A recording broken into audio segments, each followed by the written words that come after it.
नेपाल की सियासत एक बार फिर बड़े संकट में है। खबर ये है कि प्रधानमंत्री पुष्पकमल दहल प्रचंड और पूर्व प्रधानमंत्री केपी शर्मा ओली को लेकर गंभीर राजनीतिक उथल-पुथल सामने आई है।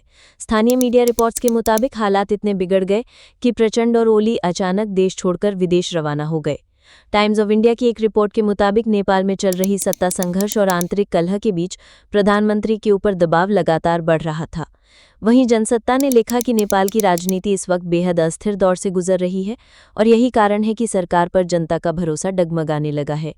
विदेशी अखबारों ने भी इस मुद्दे को कवर किया है। द इकोनॉमिक टाइम्स ने लिखा कि प्रचंड सरकार के खिलाफ विपक्षी दल लामबंद हो चुके थे और ऊर्जा संकट से लेकर महंगाई तक हर मुद्दे पर जनता का गुस्सा चरम पर था। भारत की प्रतिक्रिया पर नजर डालें तो नई दिल्ली की ओर से एक संयमित बयान आया है।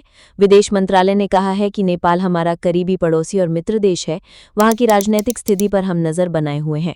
भारत हमेशा नेपाल के लोगों की लोकतांत्रिक आकांक्षाओं और स्थिरता के पक्ष में खड़ा रहेगा। वहीं ऊर्जा मंत्री ने भी टिप्पणी की कि नेपाल में जो भी राजनीतिक बदलाव हो, भारत नेपाल के ऊर्जा सहयोग और हाइड्रो प्रोजेक्ट्स पर उसका असर नहीं पड़ना चाहिए। उनका कहना था कि भारत और नेपाल के बीच चल रहे बिजली उत्पादन और ट्रांसमिशन प्रोजेक्ट्स दोनों देशों के विकास के लिए अहम है और इन्हें राजनीति से ऊपर रखा जाना चाहिए। हिंदुस्तान टाइम्स ने अपने विश्लेषण में लिखा कि नेपाल की यह अस्थिरता सीधे भारत के रणनीतिक हितों को प्रभावित कर सकती है, क्योंकि नेपाल चीन और भारत के बीच भू राजनीतिक रूप से बेहद संवेदनशील स्थिति में है। अब सवाल यह है कि भारत के लिए इसका क्या मतलब है। सबसे पहला असर सुरक्षा पर पड़ता है। नेपाल की अस्थिरता का फायदा चीन उठा सकता है और हिमालयी सीमा पर दबाव बढ़ा सकता है। दूसरा असर ऊर्जा परियोजनाओं पर है। भारत नेपाल में अरबों डॉलर के निवेश के साथ हाइड्रो पावर प्रोजेक्ट्स चला रहा है।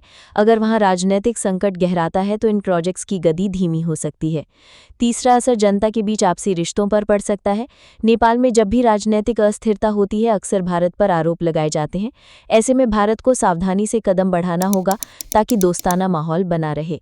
आखिर में एनालिसिस यही कहता है कि भारत के लिए नेपाल की स्थिरता बेहद जरूरी है। चाहे चीन का बढ़ता प्रभाव हो या नेपाल की आंतरिक राजनीति, दोनों ही भारत के लिए चुनौती और अवसर दोनों बनकर सामने आते हैं। भारत को शांत और स्थिर रुख रखते हुए नेपाल की जनता और लोकतांत्रिक संस्थाओं के साथ खड़ा होना होगा।